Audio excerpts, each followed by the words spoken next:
Good morning and happy Sabbath. A warm welcome to our church family here in Compton. We hope that everyone has received a special blessing this week and you are tuning in this morning on the Sabbath day.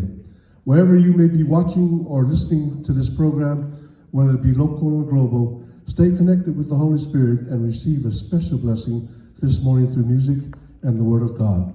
E whatalo whatu tatu au while nei tai au, whatalo whatu tatu e kalesia nei Compton, te loa lewa o na le tatu whatasi le mara le tua, ai a vea le viinga le tua nei tai au, por fe au foi o saunia le suma whawhinanga Eliu Lafo, o se whamunianga atu o tō umalava, po fe lava meo e whaafonga mai mua nei tai au, po nei California, po seisi sistete, po seisi ia tunu, ia lofo le tua ia tu mau ia le anga leima lofi atu o tō uma, i le swafi Yesu.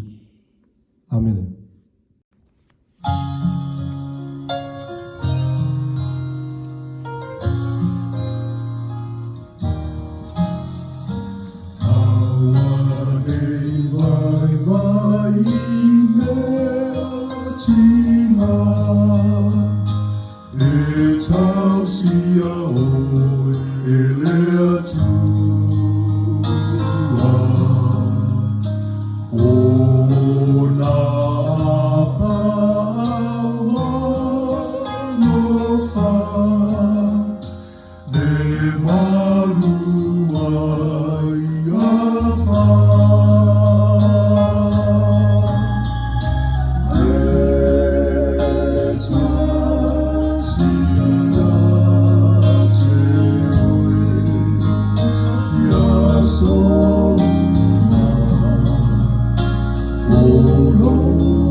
Tia e whafo I a te oe.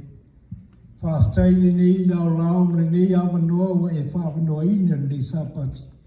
Mātou te tāpua e tuai lunga le ea. Mātou te whaftai a te oe mea uma. A walo whapeo na saunga le mua le ngata lau e kālesia. A o no mai kālesia e fia. Lo whapeo na lātou launga ina lo whina ngalo le tua. Whamalo whaftai lau tau singa. Lau puipuinga, o lau te tainga le atua mātou te tonu, e te leo tū Lafo inga I mātou. Tamae mātou te wala awa tu ira o fio wha morimori. Hanga pa ia wha tasi mai I le ni sapati.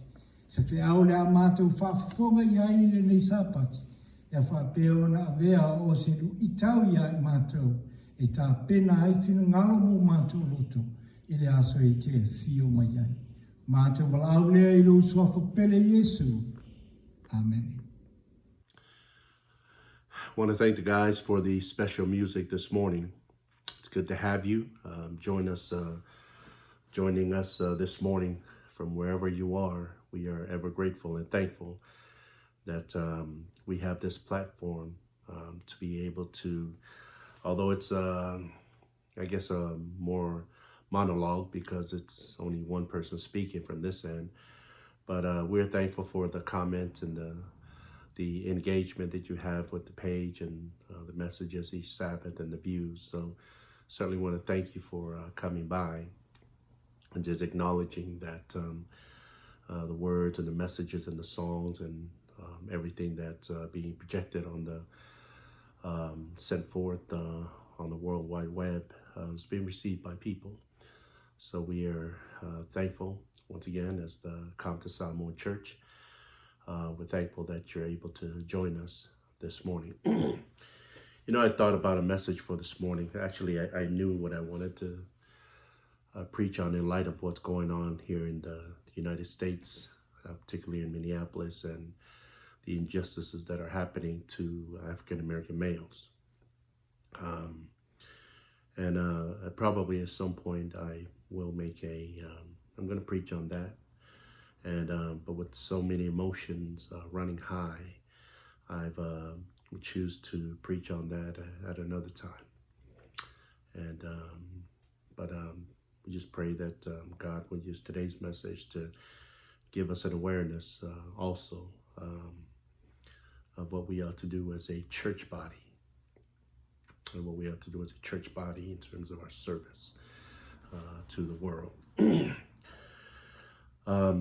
So once again, if there's ever a time like the song this morning, if there's ever a time where we need to be taken care of, it's these moments that we live in, that we must trust and put our faith and belief that in the end, that we trust that God will take care of us, that God will take care of us.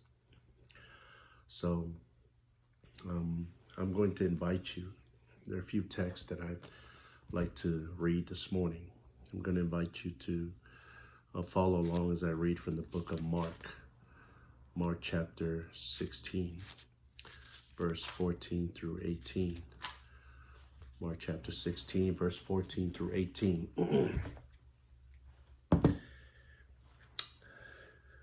And it reads as follows.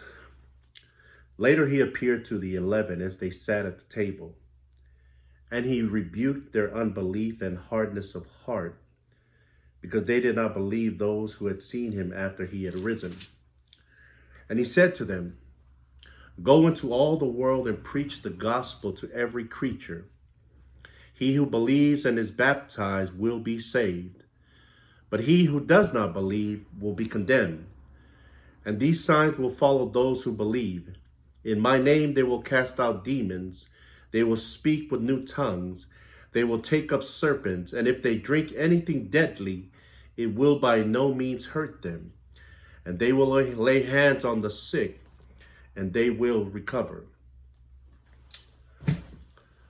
The title of our message this morning is Now What? Now what? Pray with me. Father God, we ask that you'll speak to us now. And once again, Father God, we pray that as the word goes forth, that we know that oftentimes when we come to the hearing and the preaching of the word, that the devil will always try to get our attention on other things and let our minds start to wander on other things. But for these few moments, Father, we pray that you'll take captive our minds and our thoughts and our hearts as we await to hear a word from you. This is our prayer in the name of your Son, Jesus Christ. Amen. Our conference had a meeting this past Wednesday, and the meeting was to discuss protocols to reopening churches. not just to reopen churches, but to reopen churches safely. And let me be honest. I know we want to reopen them safely, but to be honest, it's easier to have a service in the parking lot than it is at this point to have one in the sanctuary, because there's so many things that are being put in place to ensure the safety of those who will attend. Now, I'm not going to get into that. That's something I'm going to have a discussion with our board later on today. But we're not trying to be separated. What we are trying to do, and I know we want to be able to open the churches safely, and the state has and the local government has decided that if it's going to open safely, we need to do it in these phases. And there are a lot of things that perhaps that we certainly know that we're not accustomed to. There are a lot of things being put in place, and there are a lot of restrictions, even in terms of the age groups of who can and cannot come to worship, who should not come to worship. So we're not trying to be separated. If we're going to eventually come together as a body, we have to gradually open in these phases. So, and we've spent nearly 3 months away from our church buildings, and we know at some point they're going to open, right? We know it's going to open. But as things are starting to transition back, hopefully back to normal sooner rather than later, but safely, the question rises, now what? Now what? When the church is open and we are able to open the churches and come in and have worship as we're accustomed to, will it be business as usual?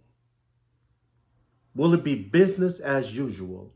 Will it be the things that we're doing prior to the shutdown or prior to the quarantine?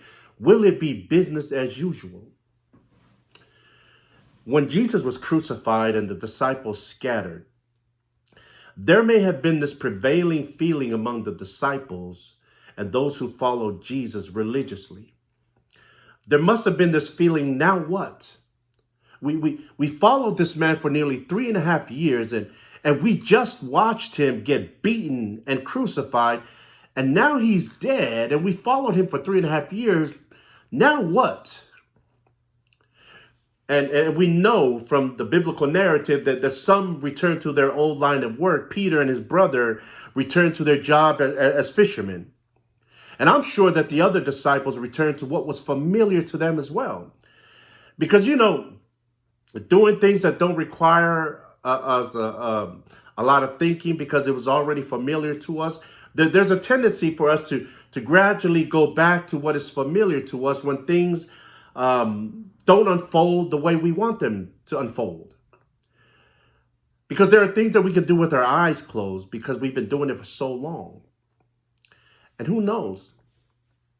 When we come back to church, when our church is open, will we come back and do what we've always done? Do what they always did, right?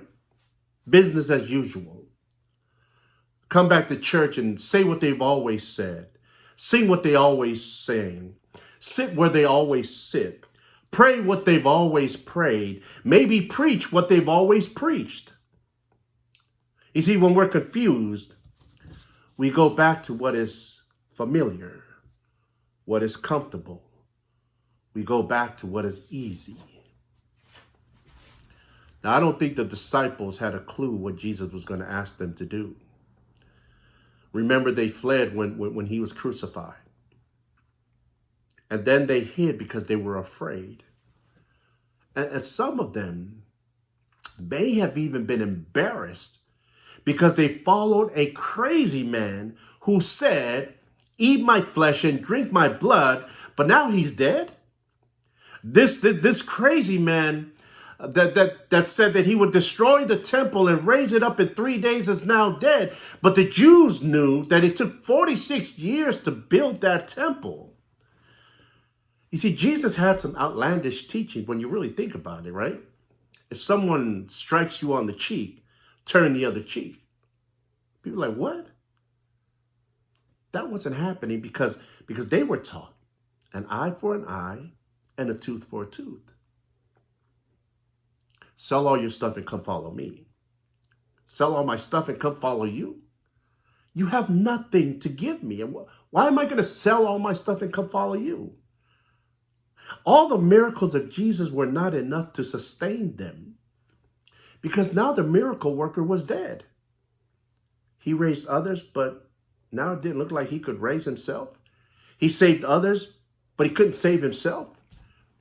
For nearly 1,300 days, these disciples ate with Jesus, slept with Jesus, walked with Jesus, listened to Jesus, prayed with Jesus, went to worship with Jesus, hugged Jesus, performed miracles with Jesus. But now, as far as they know, this Jesus, their master, is dead, and he wasn't supposed to die.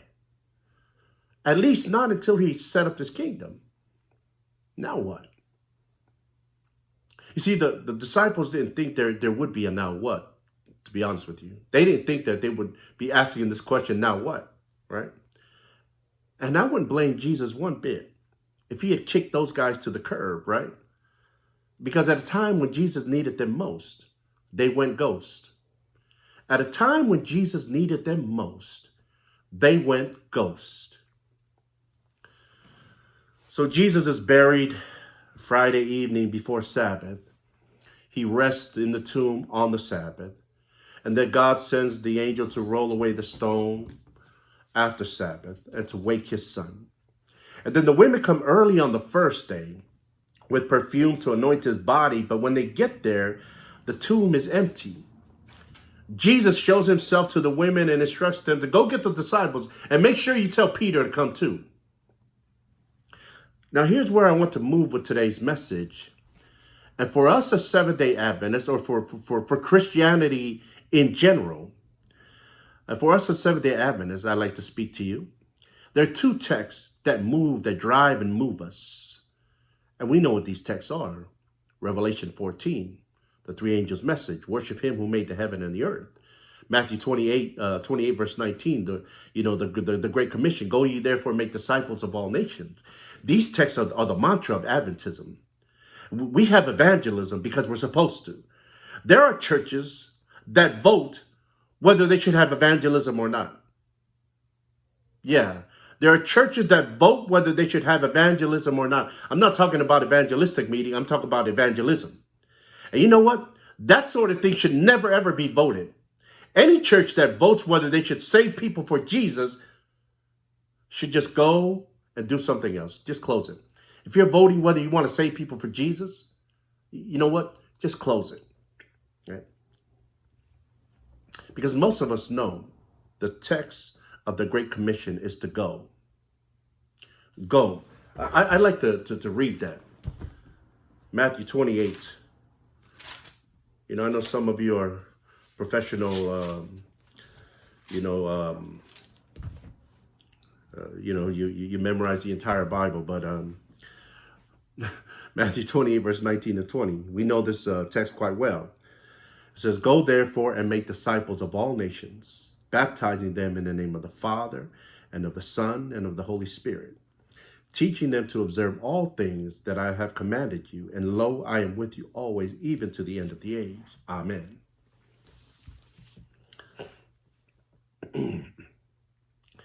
I learned something valuable about this gathering between Jesus and the disciples, something I'd never seen before. And this was something that actually hit me over the head when I heard it from Pastor Henry Wright. And after looking at it myself, my whole view of the disciples and who Jesus was asking to go into all the world, it changed dramatically, right? You see, every text has a context that paints a setting and a background of what's unfolding or what's about to unfold in the Bible. So I want to look at verse 16 and 18, 16 through 18, right? And it says, then the 11 disciples went away into Galilee to the mountain which Jesus had appointed for them. When they saw him, they worshiped him, but some doubted. And Jesus came and spoke to them, saying, all authority has been given to me in heaven and on earth.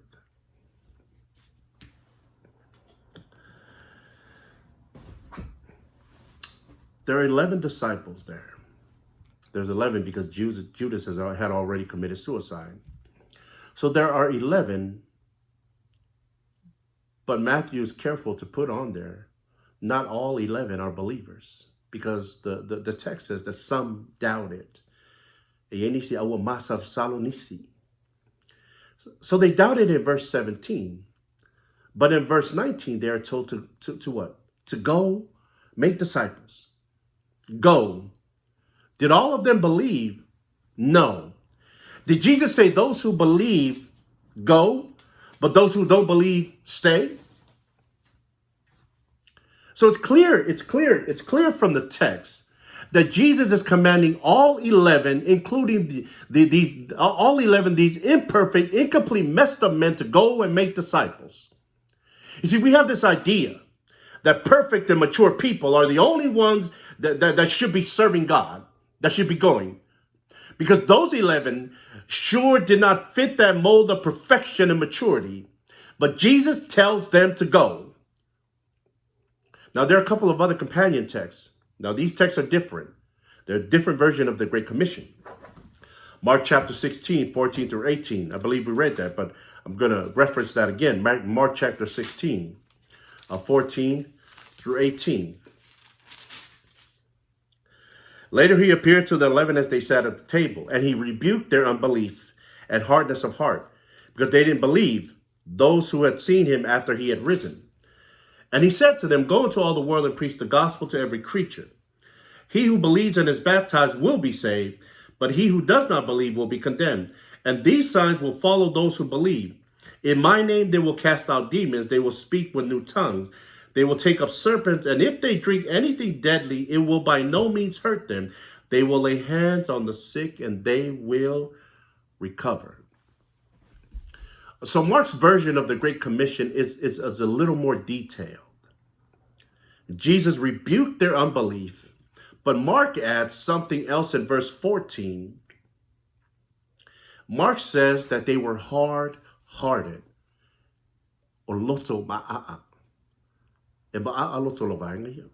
Hard-hearted. These are the people. These are the men that Christ is saying to go into all the world. People who have unbelief, but they're hard-hearted. Is there someone listening today that's hard-hearted? I'm sure there is. I'm absolutely sure there's someone listening that is hard-hearted. But get this. They are told to go. Doubters. They have unbelief. And now we know that they are hard-hearted. And then Luke chapter 24, verse 37. Luke chapter 24, verse 37. There's another description of these men. Verse 37 reads, but they were terrified and frightened and supposed they had seen a spirit. So Jesus shows himself to them that night, and the text says that they were terrified and frightened. You see, Luke doesn't even say they were scared. He writes that they were terrified, frightened. They were doubters. There was unbelief. They were hard-hearted. And now there's a fear about them. Now look at the verse 44 and 45, same chapter. Then he said to them, these are the words which I spoke to you while I was still with you, that all things must be fulfilled which were written in the law of Moses and the prophets and the Psalms concerning me. Verse 45. And he opened their understanding that they might comprehend Scripture. He opened their understanding that they might comprehend Scripture. These guys, they didn't know Scripture. Did not know Scripture. You know, there are a lot of us who are afraid of talking with people because we don't know Scripture. A lot of us are afraid to talk to people because we don't know Scripture. So here are the qualifications now of the men that Jesus is sending out to make disciples of all nations. They were doubters, unbelief, hard-hearted. There was a fear about them, scaredy cats, and They did not comprehend. They did not know Scripture. All these men who are being told to go and make disciples of all nations, this is a description of this ragtag outfit of 11 guys that Christ is about to send into the world. There isn't a single church board. There's not a single conference in the world that would select people with these deficiencies to go anywhere. They were probably saying, you guys stay here and clean the church. We'll find somebody who's more qualified, who knows Scripture, who has all these qualifications, who is certainly better than you to go. You stay here. Nah, you can't go. You're going to embarrass the work of God. Here's one more text. Luke chapter 22, 22 and 23.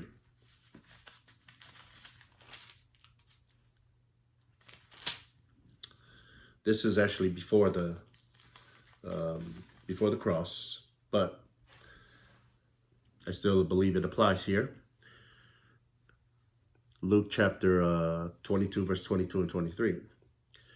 And it reads as follows. And truly the Son of Man goes as it has been determined, but woe to that man by whom he is betrayed. Then listen. Then they began to question among themselves which of them it was who would do this thing, right? And then from verse 24 to 28, something else happens. I won't read it, but I'll tell you, right? Jesus says one of them would betray him. They want to know who it is. So we know what happened when Jesus was taken away. They scattered, and it seems to me that all of them betrayed Jesus. Then right after Jesus says that one of you guys are going to betray me, they have this argument. Read it for yourself, right? They have this argument. You know what the argument's about? It's about position, right? Jesus is getting ready to go to die, and these guys are arguing about who's going to be the first elder of the church. Jesus is about to die, and these guys are arguing about who's going to be the first elder of the church. You know, these guys want positions in the church, but don't want to go do the work outside the church. Why do people want positions next to Jesus, but don't want to go where Jesus went? Why do people want positions next to Jesus? Why do people want positions that attach their significance and their importance to Jesus, but they don't want to go to the places where Jesus went? You see, if just being around Jesus was enough to change them, then the disciples did not need to go out. And so here's where the sermon should have serious implications in helping us to grow in Christ. And what does Jesus do to help people with these sorts of issues as listed? I've been saying it all along. He sends them out. Jesus says, go, go, go. The disciples spent 3.5 years with Jesus, but it didn't change them one bit. All that preaching by Jesus didn't change any one of them. And Jesus knows that they haven't changed by being around him. So Jesus sends them out to serve him. You see, the only other way they could be saved after Jesus went to the cross was by sending them out, was to go. Now, some of you may argue that point. That's fine. We are changed by serving, not saved by serving, but we are changed by serving. We are changed by going, not by coming. Not by coming to church week after week after week after week. We are changed by serving, and we are changed by going. Coming to church is not enough to remove doubt. Coming to church is not enough to soften our hearts. Coming to church is not enough to help us understand Scripture. Coming to church does nothing for our fear. Service is the tool that Jesus uses to help change and to save the disciples. You see, when we're active in service, it does so much more than just coming to church and sitting in those pews. You ask anybody, what makes you feel better? When you just come to church? Or do you feel good when you're serving somebody who's in need. It always feels good when you do something good, right? Makes you feel good. If you're if you're angry and unhappy with someone, go do something for Go do something for Jesus, because you'll feel good about it. If you are angry, once you start serving and helping somebody, all of a sudden that anger starts to go away. It starts to just really ooze out of you. You see, when you work, you ain't got time. You ain't got time to be gossiping. When you work and you serve God, you ain't got time to be backstabbing. When you work for God and you're going, you ain't got time to be murmuring. When you're looking for someone to save for Jesus, you won't have time to investigate the faults of someone so you can make a judgment that that person is going to hell. Don't just sit and pout, because it'll make you sick emotionally and destroy you spiritually. And if you are a new baby in Christ, or you're a new member, or you're a new Christian, or you're a new Adventist, don't wait to be elected to serve God. Just go. Even as a new baby in Christ, just go. You know, the one thing about babies, they may not know much, but you know what makes babies special? They're cute. If all it is, you just want to be cute in the Lord. Just go. Just serve him. Go, go get your kids. Go get your family. If you have unbelief, go. If you have fear, go. If you have a hard heart, go. If you don't know scripture, go. You see, we have to keep that spirit of serving God going. Just because, there are no churches that are open at this time, or just because your church may open later, just go. Doesn't mean that we should stop going. We should still be going. People still need to be prayed for. People still need to be fed, because they're hungry people. So we gotta feed them. Now I'm not just preaching to you because God needs us. No, to be honest with you, God doesn't really need us, because Jesus said, I could tell these rocks to do my Father's will. We need God. It's not that the church needs us. It's that we need the church. You see, the church is the place where we come and then we go. It's not for coming in and then sitting down, and then the next thing you know, we're laying down. You see, sometimes we make it seem like God should be thankful that we're even in church. Now, leadership and pastors and elders and the leadership in the church might be thankful that you're in church. But certainly pastors are always thankful that you're in church. But God is not impressed by our church attendance. God doesn't give attendance medals or trophies, because he's always showing up for us. Because even if we were to die, God would eventually show up, because there's this thing called the second coming, the resurrection. Lighthouses were constructed to beam lights out into the ocean to warn ships and travelers of other dangers on shore. So they're there to help people avert and avoid disaster for the ship, the crew, and cargo. And many times these lighthouses were at the entrances to safe harbors. The captains or pilots of the ship would search intently for what they call these beams of light, knowing that if they followed, that they would provide safety. These beams of light that are beaming from from the lighthouses. Eventually, these lights were called lower lights as opposed to the upper lights. The upper lights were the things that God controlled. These are the stars, the moon. These are the upper lights that God controlled. The lower lights are the light sources. The lower lights were quite small compared, to the upper lights that God gave, right? Even the lighthouses of today are much stronger than these lower lights from years ago. But they would use these lenses that concentrated the light beam so that it would just shoot and project out, and it could be seen from far, far distances. Now, during storms, it was imperative that the captain or the pilot would see these lights that beam from these lighthouses to ensure its passage of the ship into the harbor. And hence we get the name, let the lower lights be burning. You see, we are the lower light to project the beams of God's love. And the beam of God's love requires us to go out. And the words of the hymn say, brightly beams our Father's mercy from his lighthouse evermore.